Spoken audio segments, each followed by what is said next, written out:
Ali uvijek u pravo vrijeme, dobro jutro i vama. I uvijek za to postoji prava prilika i zato mi jesmo aktualni u Dobro jutro Hrvatska. Naš gost jutros je jedan od najpoznatijih novinara, ne samo u Hrvatskoj, nego i šire, gospodin Paul Bradbury, koji je ovih dana aktualno svugdje u vijestima. Dobro vam jutro i dobro nam došli. Dobro jutro. Prije svega, ako vam ne smeta, moram ja pozdraviti punica, gospođu Zorica u Jelsi. Moja punica je legendica u Jelsi, samo da. Punica ili kumica? Punica je legendica, da. Ja mi se sviđa ovo legendica, Paul. Da, ali Zorica je rekla što je lakše ako dalje na engleskom, zato što moj Manchester dijalekt, to je teško razumjeti. Šta kaže punica za taj manchesterski dijalekt? I must speak in English, if that's okay. Kako ste vi uopće završili u Hrvatskoj iz jednog prekrasnog Manchestera? Što vas je dovelo do nas? Well, I have to pay a big thank you to the Croatian National Tourist Board because it's because of them that I'm here. So I was working as a humanitarian aid worker in Somalia in 2002, living with 8 African colleagues in a house from Ethiopia, Sudan, Kenya, Uganda. And I was the only pink guy in the house, and I just sold my house in the UK, and I was watching CNN one day, and this reclama came on Croatia, the Mediterranean, as it once was, and I was hooked, and because of that I ended up coming and I bought it. And it's interesting that 20 years later, I'm also very grateful to the Croatian National Tourist Board once more, because you've noticed in the media that they're suing me for 100,000 kuna for 2 lawsuits, which has actually inspired me to start my own tourist portal, which is going to be very commercial, and already we've made a lot more money from the new portal even before we've launched it. So thank you very much on both counts. To što Hrvat može Hrvatu, ne znam kako je u drugim zemljama, mislim da je kod nas specifičan slučaj, no vi ste jedan od najvećih kritičara Hrvatske, jer želite ovoj zemlji dobro i jer ovu zemlju možda volite više nego nekim od nas. I think there's a big difference which a lot of people don't understand. Criticizing Croatia and criticizing Croatian institutions are 2 very, very different things. And I've had many comments recently over the lawsuits. My favourite comment was from a former manager from Jadrolinja. I've been very, very critical of Jadrolinja over the years because of various different things, and especially living on Hvar. And the comment from this from Marco, he said, I don't know him, he just said, Paul has been very critical of me and our management over the past. I never saw it as malicious, I always saw it as constructive. And actually I learned so much about the needs of islanders through his writing. And actually some of his suggestions we took on board, and that was one of the reasons why we introduced the split to Dubrovnik service. So I think criticising just to criticise is not constructive. I think criticising with a solution for something better is healthy in a democratic society. I think trying to sue people and to silence people who are critical of things is not very healthy in a democratic society. But that's just my opinion. Ono što sam pročitala o vama je ogroman tekst i dali ste puno intervjua, međutim ono što me fasciniralo, što i sama znam jer sam dugo godina upravo radila i sa Hrvatskom turističkom zajednicom jer smo imali jednu krasnu suradnju, Hrvatska radio televizija, je činjenica da smo imali bolje rezultate, kako ste i vi potvrdili u nekim emisijama, nakon rata 1990-ih nego što smo imali 2018. Kako se možemo ne vratiti u to vrijeme, nego kako možemo postati bolji, kako možemo postati svjetska turistička destinacija, kako vi vidite budućnost Hrvatske? I think the first thing we need to do is to have a strategy, because everything is numbers, and the numbers don't mean anything. We had 60 million Chinese people watching some documentary the other day, and then you go and look for the information in Chinese about Croatia, and the only website that's available, their page doesn't work anymore. If you look at private accommodation in 1990, there were 267,000 private accommodation beds in Croatia. In 2018 there were 800,000, 3-fold increase. But actually there were less hotel rooms in 2018 than there were in 1990. The tax incentives to do private accommodation are insane here, and so that's what everybody does, and so nobody works because they just wait for the season. And there's been, I think it's gone from, in 10 years, from 400,000 to 800,000. It's just numbers. And numbers don't mean quality. We have the best lifestyle in Europe here. We're one of the safest countries in Europe here. We are the most authentic experiences country in Europe here. We do nothing with these things. These are the three things we should be building our tourism around. We shouldn't be Croatia full of life, whatever that means. It should be Croatia, your safe, authentic lifestyle destination. Next week, together with Saltwater Nomads and the city of Dubrovnik and the Dubrovnik Tourist Board, we're starting probably the most exciting project I've been involved in, called Dubrovnik Digital Nomads in Residence. So we have lifestyle better than anybody else. Everybody today is working on the internet. When they leave the internet, their office, they go home. When they go home, some people want to go to their village where they're from, some people want to go home to lifestyle. Why can't you come out of the office and have a stroll down Stradun and then go and have a cocktail watching the amazing Dubrovnik sunset, and then go and taste the wine in Pelješac and go and go hiking in the park in Miljat? So the opportunity's there, and people want the opportunity. Thanks to Jan de Jong and his team who forced through the digital nomad visa, it's now more accessible for people. But what we need to do is we need to educate the people here about the opportunity, because digital nomads is not about giving a bed and some Wi-Fi. It's about giving them a lifestyle.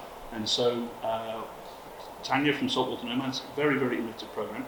We had a global competition to bring 10 experienced digital nomads from different age groups, from different experiences, from different backgrounds, different countries. We have 7 different countries coming, from Spain, from Holland, from United States, from Finland, UK, and they are going to work with the city, with the tourist board and with the community over a period of a month through various different workshops and experiences, and they're going to do all the tours of Miljat and Korčula, and they're going to share their experiences of what it would take to create a perfect strategy and a brand for Dubrovnik. And we can absolutely shift this insane focus on numbers, cruise ships, be dead in the winter because we made our money. It's nuts. And we can do it very, very simply if we look at what we have: safety, authentic experiences, lifestyle. The phrase Croatia full of lifestyle isn't even used. Upravo ste vi i Jan de Jong, koji je bio naš gost prije nego što smo ga uputili premijeru Plenkoviću, najuporniji dvoje stranaca u Hrvatskoj koje znam. Ja vjerujem da ćete zajedno učiniti jako puno toga. Međutim, moram istaknuti jedno, vi ste nedavno dobili nagradu kao najbolji međunarodni novinar u medicinskom turizmu. Sad ste rekli sami da bismo trebali graditi naš put upravo kao i Malezija, koja je u tome jedna od najjačih zemalja. Kako mi možemo prenijeti taj model? Bili ste tamo, vjerujem da ste upoznali ljude. Kako bismo mogli prenijeti taj model i kod nas? Yeah, I have to say I was very honoured to win the International Journalist of the Year in Kuala Lumpur, Medical Journalist of the Year last year.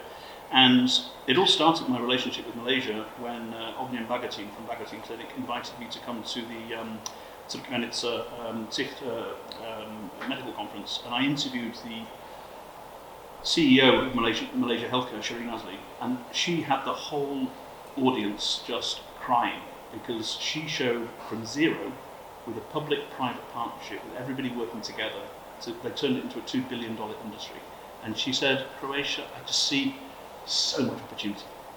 And so I won the Best Journalist this year. Last year I won the Best International Feature Story in Malaysia. So I actually flew to Malaysia with my wife Miranda, and we had 5 days as guests of the Malaysia Healthcare Travel.